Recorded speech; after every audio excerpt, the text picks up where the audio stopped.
आज हम लोग क्या पढ़ेंगे? आज हम लोग class 8 chapter 11 that is direct and inverse proportions में एक्सरसाइज 11.2 का क्वेश्चन नंबर 1 सॉल्व करेंगे। Question is which of the following are in inverse proportion. देखिए यहाँ पे आपको कुछ स्टेटमेंट्स दिए गए हैं, आपको बताना है कि कौन सा इनवर्स प्रोपोर्शन में है। ठीक है, तो first is the number of workers on a job and the time to complete the job. देखिए यहाँ पे नंबर ऑफ वर्कर्स और टाइम की बात हो रही है, number of workers and time की बात हो रही है। ठीक है, सपोज आपने कुछ वर्कर्स को बुलाया और उनसे बोला कि मेरे पास कुछ काम है, आपको ये काम मुझे कंप्लीट करके देना है। आपने कुछ वर्कर्स को बुलाया और उनसे बोला कि मेरे पास ये काम है, आपको मुझे ये काम कंप्लीट करके देना है। ठीक है, तो अगर इस काम को ज्यादा वर्कर्स मिलके करेंगे, ज्यादा वर्कर्स अगर इस काम को मिलकर करेंगे तो ये काम कम समय में खत्म हो जाएगा, टाइम कम लगेगा। ठीक है, और अगर इस काम को कम वर्कर्स करेंगे, अगर इस काम को कम वर्कर्स करेंगे तो टाइम ज्यादा लगेगा। ये बात समझ में आ रही है? तो एक क्वांटिटी इंक्रीज हो रही है तो दूसरी क्वांटिटी डिक्रीज हो रही है, या फिर एक क्वांटिटी डिक्रीज हो रही है तो दूसरी क्वांटिटी इंक्रीज हो रही है। इसका मतलब यहाँ पे कौन सा प्रोपोर्शन है? इनवर्स प्रोपोर्शन है, इनवर्स प्रोपोर्शन।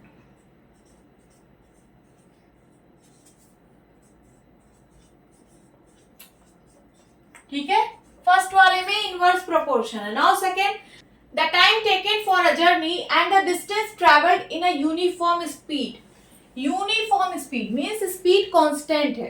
ठीक है, स्पीड कांस्टेंट है तो टाइम और डिस्टेंस में क्या रिलेशन होगा? ठीक है, सपोज आप अपनी कार से निकलते हो, सपोज आप अपनी कार से निकलते हो और आपके कार की स्पीड यूनिफॉर्म है या फिर कांस्टेंट है। सपोज आपके कार की स्पीड है 80 किलोमीटर पर आवर। ठीक है, अब आप जितनी जर्नी कवर करोगे इसी स्पीड से कवर करोगे, आप अपनी स्पीड को बढ़ा या घटा नहीं सकते हो। ठीक है, तो जितना ज्यादा डिस्टेंस आप कवर करोगे उतना ही टाइम आपको लगेगा, लगेगा कि नहीं? आप जितना डिस्टेंस कवर करते जाओगे उतना ही टाइम आपको लगेगा। तो एक क्वांटिटी के बढ़ने पर दूसरी क्वांटिटी बढ़ रही है, इसका मतलब यहाँ पे कौन सा प्रोपोर्शन है? डायरेक्ट प्रोपोर्शन है, डायरेक्ट प्रोपोर्शन है। समझ में आया? सेकंड वाले में डायरेक्ट प्रोपोर्शन है।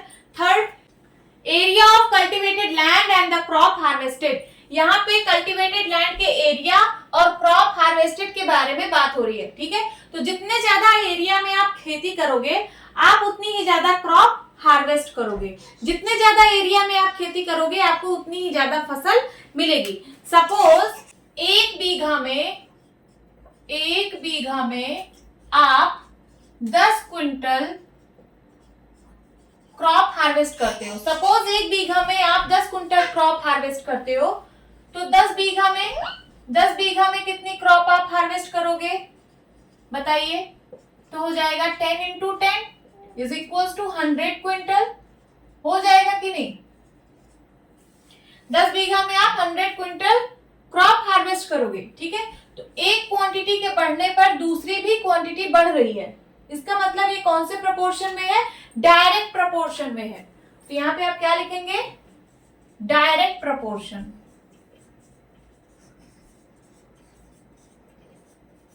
Okay, now fourth, the time taken for a fixed journey and the speed of the vehicle. यहाँ पे फिक्स्ड जर्नी की बात हो रही है, जो आपकी जर्नी है वो फिक्स है। ठीक है, फिक्स जर्नी के लिए टाइम और स्पीड में क्या रिलेशन होगा? तो यहाँ पे मैं एक फिक्स्ड जर्नी ले रही हूँ, आप लोग डेली घर से स्कूल जाते हो। ठीक है, ये जर्नी आपकी फिक्स है, ये होम है और ये स्कूल है। ठीक है, ये डिस्टेंस आपकी फिक्स है।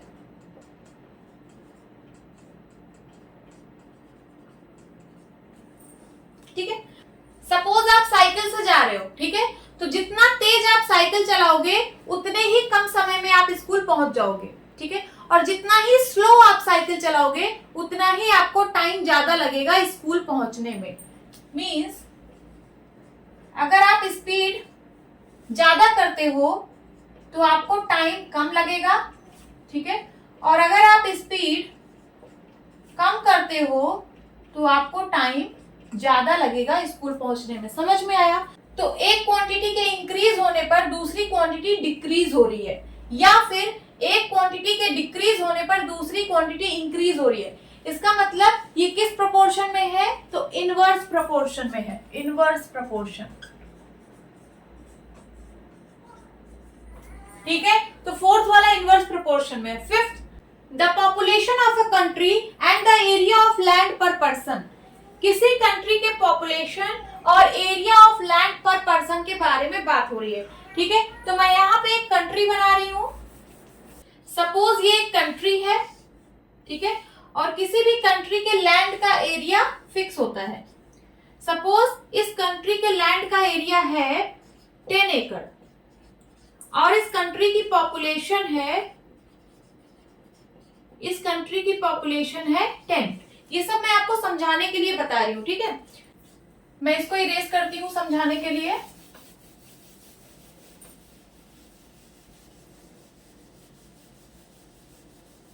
देखिए, इस कंट्री में 10% रह रहे हैं 10 एकड़ एरिया ऑफ लैंड में,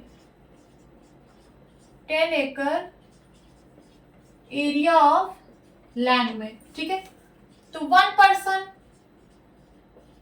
कितने एरिया ऑफ लैंड में रहेगा, ये कितना हो जाएगा 10/10 एकड़ एरिया ऑफ लैंड, ठीक है।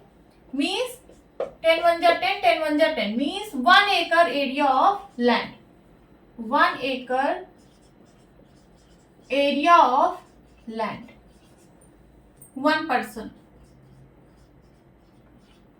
यही होता है एरिया ऑफ लैंड पर पर्सन, यही होता है एरिया ऑफ लैंड पर पर्सन, कि एक आदमी कितने एरिया ऑफ लैंड में रह रहा है, ठीक है। तो यहां पे कितना है 1 एकड़, यहां लिख दीजिए एरिया ऑफ लैंड पर पर्सन इज इक्वल्स टू 1 एकड़, ठीक है। अब चलिए इसको 10 इक्वल पार्ट में डिवाइड करते हैं।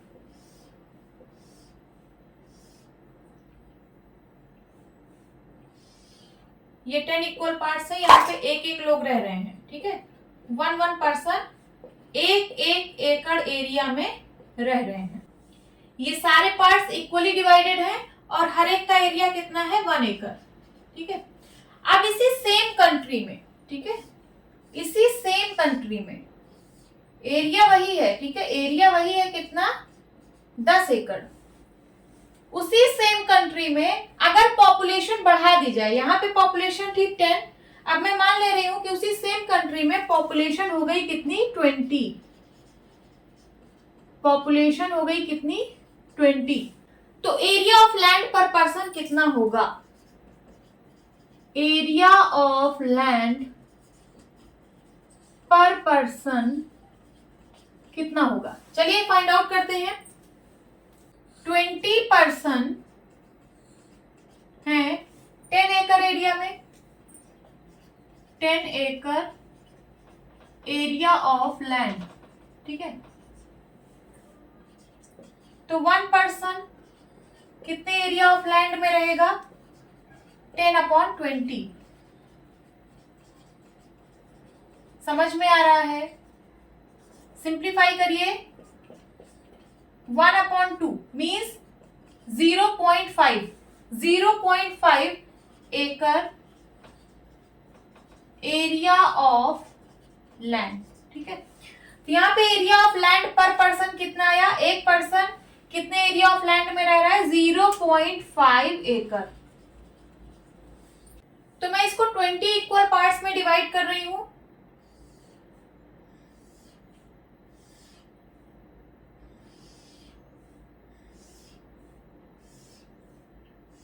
देखिए, एक पर्सन यहां रहेगा इतने एरिया में,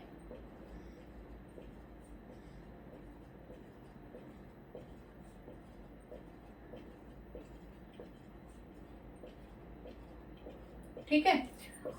ये सब इक्वली डिवाइडेड है और हर एक पार्ट का एरिया है 0.5 एकड़, 0.5 एकड़, ठीक है। 0.5 एकड़ में एक एक लोग रह रहे हैं। तो यहाँ पे देखिए आप, जब आपने पॉपुलेशन को इंक्रीज किया तो एरिया ऑफ लैंड पर पर्सन डिक्रीज हो गया। देखिए आप पॉपुलेशन इंक्रीज कर रहे हो, 10 से 20 कर रहे हो, और एरिया ऑफ लैंड पर पर्सन डिक्रीज हो रहा है। यहाँ पे 1 एकड़ था, यहाँ पे 0.5 एकड़ हुआ। यहाँ पे 1 एकड़ में एक एक लोग रह रहे थे, वहां यहाँ पे 0.5 एकड़ में एक एक लोग रह रहे हैं। ठीक है, तो पॉपुलेशन के इंक्रीज होने पर एरिया ऑफ लैंड पर पर्सन डिक्रीज हो रहा है। एक क्वांटिटी इंक्रीज हो रही है, दूसरी क्वांटिटी डिक्रीज हो रही है। इसका मतलब यहाँ पे कौन सा प्रपोर्शन है? इनवर्स प्रपोर्शन है, इनवर्स प्रपोर्शन।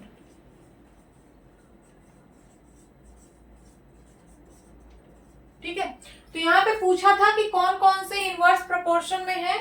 तो देखिए पहला वाला है फर्स्ट, कॉमा, ये फोर्थ वाला है एंड फिफ्थ वाला।